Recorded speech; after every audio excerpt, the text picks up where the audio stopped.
오늘은 치료의 하나님을 소개합니다. 우리는 세 가지 질병으로 고통을 받습니다. 첫째는 육신의 질병입니다. 둘째는 마음의 질병입니다. 셋째는 영혼의 질병으로 고통을 받습니다.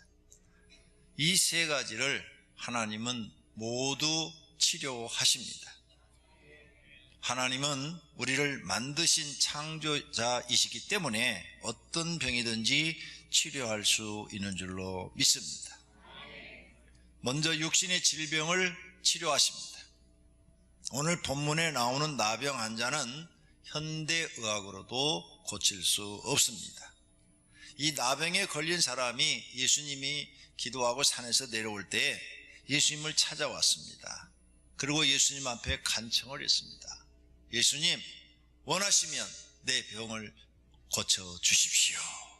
이렇게 말을 하자 예수님이 그 사람의 병을 즉시로 고쳐주셨습니다. 할렐루야. 예수님은 이렇게 불치의 병도 즉시에 고치는 능력을 갖고 계신 성자 하나님이심을 믿는 분들이 되시기를 바랍니다. 성도님들도 하나님이 내 병을 고쳐주신다는 것을 믿고 기도하시면 치료받을 수 있습니다. 이렇게 예수님은 자신도 병을 치료할 뿐더러 제자들에게도 너희도 가서 나병 환자를 고쳐주라 그랬습니다. 구약시대 때 또 예수님이 오셨을 때 나병 환자는 사람들이 이렇게 생각을 했습니다. 저주받아서 생기는 병. 왜 그러느냐?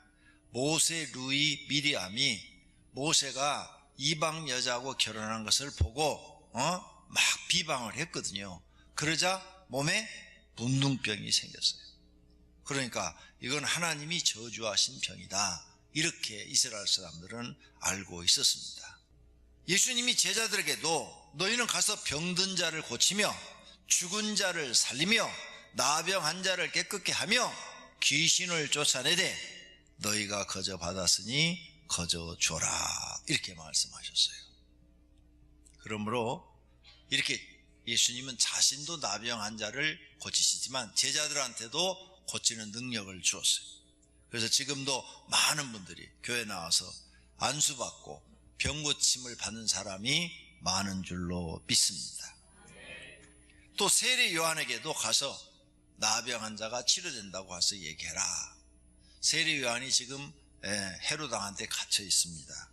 메시아를 기다렸는데 예수님이 이제 많은 이적을 행하고 다니시는 것을 보고 제자를 보냈습니다. 내가 기다리던 메시아, 그분이 바로 당신이십니까? 하고 제자를 보내서 물어봤을 때 예수님이 요한의 제자들한테 말을 합니다. 가서 너는 요한한테 말을 해라. 맹인이 보며 못 걷는 사람이 걸으며 나병 환자가 깨끗함을 받으며 못 듣는 자가 들으며 죽은 자가 살아나며 가난한 자에게 복음이 전파된다 하라. 이렇게 전하면 세례 요한은 내가 누구인지를 알 것이다. 즉 메시아인 줄을 알 것이다. 구원자이신 것을 알 것이다. 여러분, 예수님은 우리의 영혼도 구원하시지만 육체도 구원하시는 전능하신 분이심을 믿으시기를 바랍니다. 예수님이 재림하실 때 우리 이 몸이 변화된다고 그랬어요. 순식간에 변화를 되는데 지금 이 몸은 썩을 몸입니다. 썩어서 흙이 돼가는 몸이에요. 근데 이것이 순식간에 몸이 확 변화되는데 영원히 썩지 않는 몸으로 변화된다고 그랬어요. 안 믿어지죠? 그런 일을 본 적이 없으니까. 자, 그런데 이 사실을 베드로는 봤죠. 베드로, 야고보, 요한을 데리고 하루는 산에 올라가서 예수님이 기도하는데 갑자기 빛이 임하고 거기에 예수님이 계시고 거기에 구약시대 때 죽었던 모세가 살아서 거기 있고 죽지 않고 회오리 바람을 타고 올라간 엘리야가 거기 와 있는 거예요. 깜짝 놀랐죠. 그래서 베드로가 너무 좋아서 주님 여기다 집 3개 짓고 초막 3 짓고 그냥 여기서 삽시다. 근데 거기에 엘리야는 죽지 않고 살아있는 몸으로 변화돼서 하나님 나라로 갔던 사람이에요. 죽지 않은 사람이에요. 엘리야는 회오리 바람을 타고 승천한 사람. 근데 거기에 와 있는 거야. 죽지 않은 그 몸을 가지고. 하나님이 순식간에 변화시키는 거예요. 이미 하나님은 이런 일을 앞으로 할 것이 아니라 과거에도 이렇게 했어요. 그 이전 엘리야보다도 훨씬 이전에 에녹도 그렇게 했어요. 에녹도 죽지 않고 올라갔더라 그랬어요. 그러니까 하나님은 오래전부터 이렇게 사람의 능력을 뛰어넘어서 신만이 가지고 있는 그 능력으로 죽을 몸도 순식간에 변화시킬 수 있는 전능함을 갖고 계신 것을 여러분이 믿고 기도한다면 여러분도 병 치료를 받게 될 줄로 믿습니다. 이렇게 예수님은 한 명만 고친 게 아니에요. 어느 날은 한 마을에 들어갔더니 나병 환자가 10명이나 찾아왔어요. 예수님, 소문 들었습니다. 예수님은 나병 환자도 고치신다면서요. 우리도 불쌍히 여기시고 고쳐주소서 하고 예수님 앞에 간청을 했습니다. 그러자 예수님이 알았다. 너희도 가서 모세가 명한 대로 제사장한테 몸을 보이라 그랬어요. 그들이 제사장한테 가다 보니까 다 나아버린 거예요. 나병이 싹 나섰어요. 나병이 문둥병입니다. 네. 나병이 다 나아버렸어요. 그 중에 한 명만 와서 예수님, 나를 이렇게 고쳐줘서 감사합니다 그랬어요. 이렇게 하나님은 한 명만, 한 명 이렇게 고치는 게 아니라 한 번에 10명도 고치실 수 있고 1000명도 고치실 수 있고 100만 명도 동시에 고칠 수 있는 전능하신 분인 것을 믿으시기를 바랍니다. 이것이 하나님의 능력입니다. 그러므로 사랑하신 성도님들이 이런 하나님의 전능함을 믿고 하나님, 내 불치의 병도 고쳐주시기를 바랍니다. 간절히 기도하면 기적이 일어나서 치료되는 일들이 일어날 줄로 믿습니다. 그럼 어떻게 하면 불치의 병을 고칠 수 있느냐? 오늘 여기 나병 환자처럼 하시면 돼요. 나병 환자는 자기 집에 들어 누워있지 않았어요. 예수님을 찾아왔어요. 예수님을 찾아와서 간청을 했습니다. 주여, 원하시면 저를 깨끗하게 하실 수 있나이다. 하나님이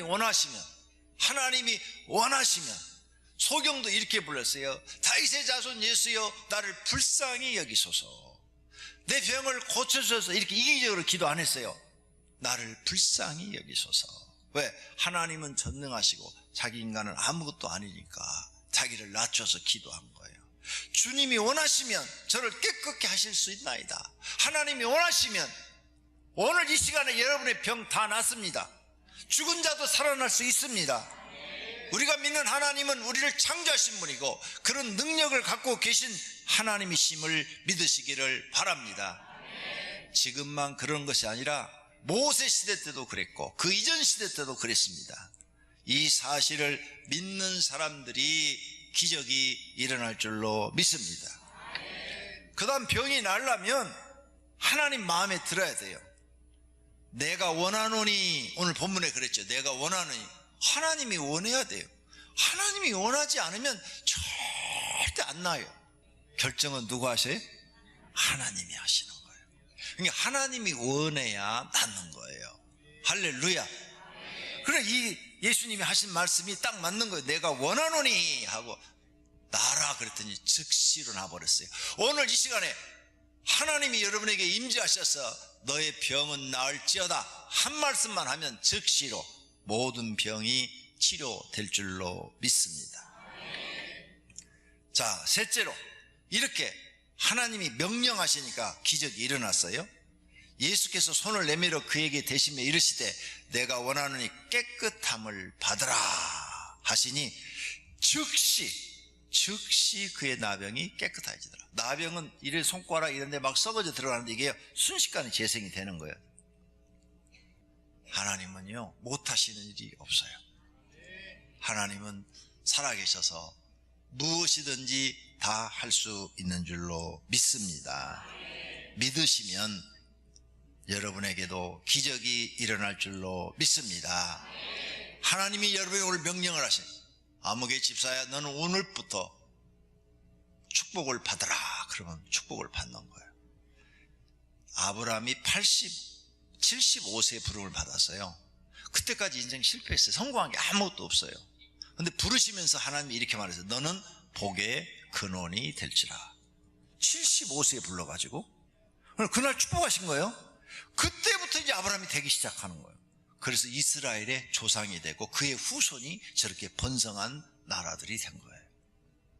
그럼 하나님이 오늘 여러분을 낳으라, 치료, 너는 낳았다 그러면 그냥 낳는 거예요.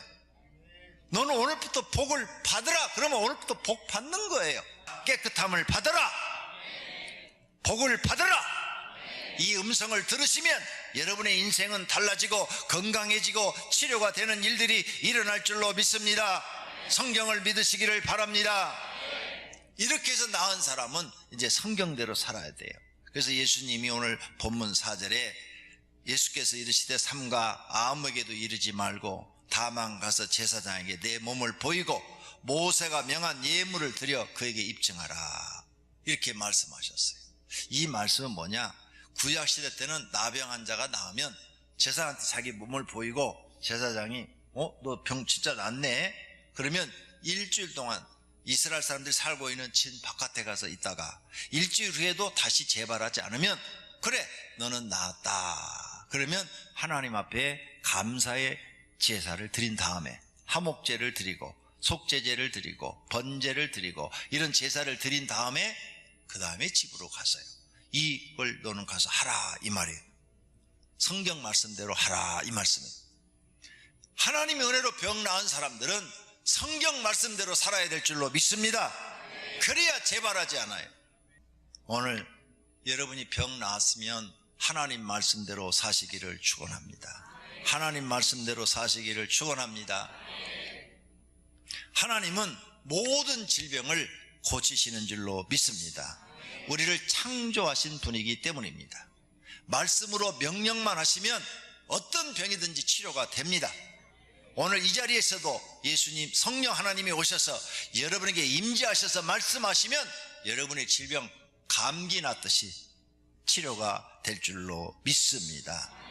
그러므로 하나님 마음에 들도록 신앙생활 하시고 하나님 마음에 들도록 기도하시면 기적이 일어납니다. 할렐루야. 그러면 즉시로 치료되는 기적이 일어납니다. 믿으시기를 바랍니다.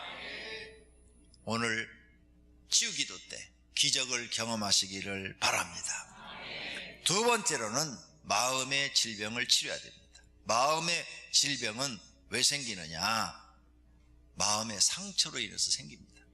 부모님한테 자라면서 막 구박받고 욕먹고 폭언을 듣고 부모님 행패를 다 보고 막 이런 걸 보면서 상처가 생기면 마음의 병이 들어요. 그 다음에 남편이나 아내로부터, 요즘은 남편들이 아내에게 폭언하지만 아내들도 남편에게 폭언하는 여자가 많답니다. 그런 폭언을 들으면 마음의 질병이 생겨요. 상처가 생기기 때문에. 그 다음 사람들로부터 무시를 당해도 마음에 상처가 생겨서 질병이 생겨요. 마음이 또 세상 사는 게 너무 힘들어. 세상 사는 게 너무 힘들어. 그래서 또 마음에 질병이 생겨요. 이런 질병이 생겨서 이 질병이 커지면 육신의 병도 됩니다. 심장병도 생기고 위장병도 생기고 아주 심해지면 정신분열증이 생깁니다. 미친단 말이에요. 머리가 이상해야 된단 말이죠. 너무 심하면. 그리고 이제 이런 병이 너무 심하면 모든 세상 보는 것이 다 부정적이에요. 모든 사람들이 다 미워. 모든 사람을 다 죽이고 싶어.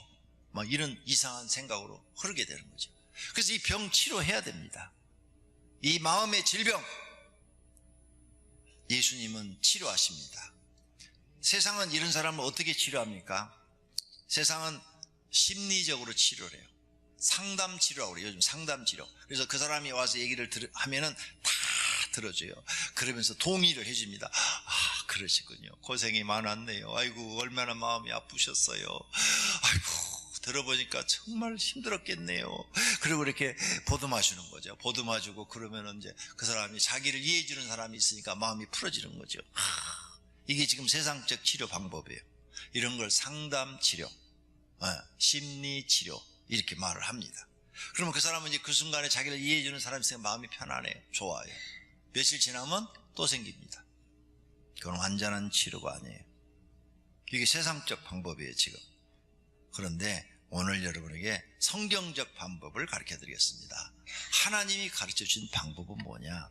나한테 폭언을 하고 나에게 상처를 준 그 사람을 이해하고 용서하는 것입니다.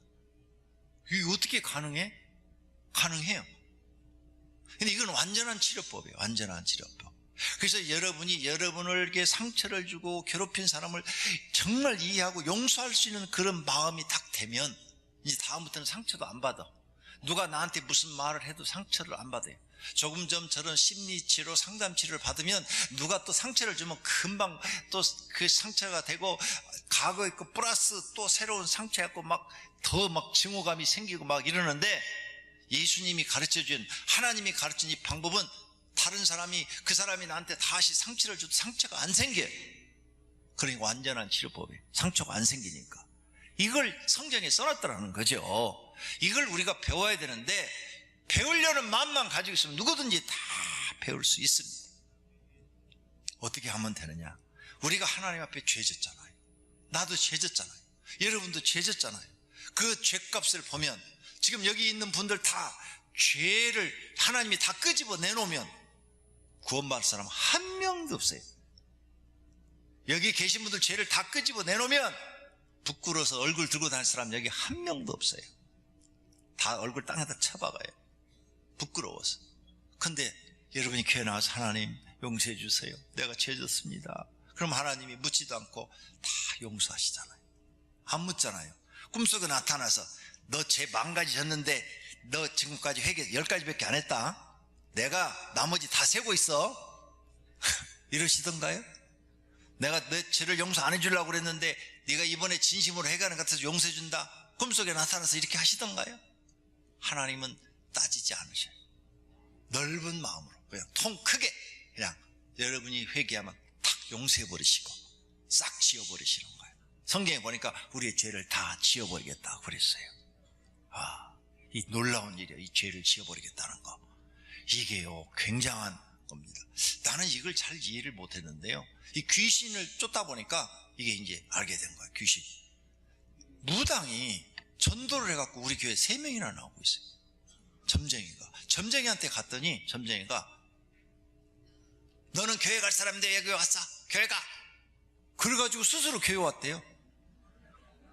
무당도 전도를 하는데 예수 믿는 사람이 전도 안 해요? 무당만 또 못해 신앙이. 그런데 제가 무당을 2사람을 귀신을 쫓아내줬어요. 무당을 2사람을. 그런데 그 무당 그 속에 들어있는 귀신들이 예수 믿는 사람을 어떻게 하느냐, 예수 믿는 사람이 딱 가면 귀신이 그 사람의 과거를 못 맞춰요. 과거가 안 나온대요. 다른 사람들은, 하나님을 안 믿는 사람들은 귀신이 그 사람 딱 오면 과거를 다 한대요. 그래서 과거 얘기를 다 해요, 눈으로 본 것처럼. 그러니까 과거를 다 맞히니까 애원도 다 맞는 줄 알고 복채 주고 가지고 오는 거예요. 근데 예수를 진짜로 믿는 사람은 과거가 안 나온대요. 왜 안 나오냐? 죄를 회개해갖고 하나님 앞에 사함을 싹 받아서 하나님이 싹 지워버렸으니까 귀신이 알 수가 없대요. 그래서 무당이 딱 보고 아무것도 안 나와. 자기한테 귀신이 아무런 얘기를 못 해줘. 넌 저기 왔어, 교회 가야 되는데 그래갖고 혼만 나고 온대. 가봐. 가서 무당한테 테스트 받고 내가 진짜 그리스도인지 가짜 그리스도인지 한번 확인하고 와요. 그것도 귀신 들린 점쟁이한테 가야 돼. 이 사주푸는 이런 사람들은 그런 거 몰라요. 역학 배워가지고 하는 사람은 절대 그런 걸 몰라요. 그러니까 귀신 들린 점쟁이는 사주도 안 물어봐, 생년월일을 안 물어봐. 그냥 딱 오면 말을 해, 그냥 다. 우리 교회에서도 귀신 들린 사람 나타나잖아요. 그 귀신이 딱 말을 하면, 질문하면 다 얘기를 해. 다 얘기를 해. 물어볼 것도 없어요. 그냥 딱 하면 다 얘기를 해. 이렇게 영적인 세계가 있어요. 그러므로 여러분, 내가 용서받았어. 그럼 이제 나도 남을 용서해야 돼요. 할렐루야. 그래서 에베소 4장 32절에 말씀하셨어요. 서로 친절하게 하며 불쌍히 여기며 서로 용서하기를 하나님이 그리스도 안에서 너희를 용서하심과 같이 하라. 그리스도 안에서 너희를 용서하라. 예수님 우리를 용서하심처럼 그냥 통 크게 팍 용서해 주시잖아요. 여러분한테 꼬집꼬집 따져가면서 용서했더라면 여기 앉아있을 사람 하나도 없다니까요. 다 벌써 벼락마다 죽었지. 그런데 하나님은 통 크게 그냥 묻지 않고 따지지도 않고 그냥 다 용서하신단 말이에요. 그렇게 너희도 남을 용서하라. 에베소서 4장 32절에 살아서 서로 친절하게 하며 불쌍히 하며 서로 용서하기를, 너희가 성도끼리 서로 용서하기를, 사람끼리 용서하기를 그리스도 안에서 너희를 하나님이 용서하심 같이 하라. 이 말씀을 이해가 되십니까? 그래서 여러분은 용서를 반드시 해줘야 돼요. 우리가 우리에게 죄 지은 자를 사하여 준 것 같이 우리 죄를 사하여 주옵시고, 우리가 먼저 다른 사람의 죄를 용서해 준 것 같이 내 죄를 용서해 주세요. 먼저 내가 남의 죄를 용서해야 내 죄가 용서받는 거예요. 너희가 사람의 잘못을 용서하면 하늘 아버지께서도 너희 잘못을 용서하려니와 너희가 사람의 잘못을 용서하지 아니하면 너희 아버지께서도 너희 잘못을 용서하지 아니하시리라. 그러니까 여러분 지금 마음속에 누구를 막 미워하고 증오하고 그것 때문에 막 잠 못 자고 괴로워하고 이런 분 있어요? 여러분 하나님께 죄 용서 못 받은 분이에요. 여기 걸렸거든. 마태복음 6장 15절에 딱 걸렸네. 걸렸어. 내가 용서를 못 받은 거예요. 내가 용서 못 받으면 영벌 받는 곳으로 가는데요. 그럼 용서해야 돼. 그래서 주님 가르친 기도문에 예수님이 너희는 이렇게 기도하라. 남을 용서하라. 그럼 내가 너희를 용서해 주리라. 이렇게 말씀하신 거예요. 그래서 항상 여러분 기도할 때 하나님 아버지, 어렸을 때부터 나한테 상처를 주고 본인이 안 되고 폭행과 폭언을 하고 그런 내 아버지를 용서합니다. 어렸을 때부터 가정은 돌보지 않고 춤바람 나러 돌아다니는 내 어머니를 용서합니다. 결혼했는데 남편이 돈도 안 벌어다 주고 날마다 집에서 놀기만 하고 괴롭히기만 하고 이런 남편을 용서합니다. 주님이 나를 용서한 것처럼 나도 그를 용서합니다. 날일마다 선포하셔야 돼요, 입으로. 그러면 처음에는 안 돼요. 사람이라 안 돼요. 한 달 정도 매일 기도하시면요 이상하게 용서가 되어져요. 아주 상처가 큰 사람은 한 석 달도 가요. 한 석 달 정도만 하면 마음에서 100% 싹 용서가 되고 마음이 편안해지고 그 사람 봐도 이제 미워지질 않고 그 사람이 불쌍하게 보여요. 그렇게 불쌍할 수가 없어. 저 사람은 이렇게 저렇게 불쌍해. 그 사람이 막 또 폭언을 해. 그런데 상처가 안 되어져요. 안 되어지고 불쌍하게 느껴져. 그 말들이. 저 사람 불쌍한 사람, 저 사람 저렇게 하다 지옥 가겠지. 아이고 불쌍해. 하나님 말씀대로 순종하면요 내 안에 누가 역사하시는가 하면 성령 하나님이 역사하셔요. 성령 하나님이 역사하시면서 그런 사람들에게 상처를 받지 않고 불쌍하고 더 기도를 많이 해주게 되고 막 그러면 놀라운 역사가 일어나는데, 그렇게 인생을 엉망진창으로 산 사람이 회개하고 하나님 앞에 바로 서고 돌아서요. 그리고 잘하는 사람으로 바뀌어요. 이걸 여러분이 경험하셔야 돼요. 이런 놀라운 하나님, 도저히 저 사람은 변화 안 되고 영원토록 못된 짓 하다 죽을 사람 같았어. 근데 그 사람이 변화된다니까요. 내가 변화되는 걸 보고 하나님이 그 사람을 변화시키는 거예요. 이런 비밀이 예수님의 이 지금 기도문 속에 들어있다는 거죠. 이런 영적인 비밀. 그러다 보니까 이게 완전한 치료 방법이 되는 거예요. 완전한 치료 방법. 여러분, 이제 오늘 두 가지를 맛만 보여드렸는데, 하나님은 우리의 질병을 치료하실 수 있습니다. 어떤 병도 치료할 수 있습니다. 성도님들의 마음의 상처 치료받을 수 있습니다. 하나님 말씀대로 순종하면 치료받을 수 있습니다. 용서 기도를 하십시오. 이름을 불러가며 계속 용서하십시오. 아마 처음에는 막 가슴이 막 막히고 그 기도할 때 막 안 됩니다. 어떤 사람은 막 울어요. 막 그냥 펑펑펑펑 울어요. 막 용서가 안 되니까. 하나님 말씀은 용서하라는데 용서가 안 되니까 막 펑펑펑 울어요. 그런데 계속 하시면 악한 마귀를 이기고 성령의 역사로 여러분이 승리합니다. 승리하면 놀라운 변화가 일어납니다. 할렐루야. 내가 먼저 변해야 하나님이 상대방도 변하게 하신다. 이걸 오늘 놓치지 마십시오.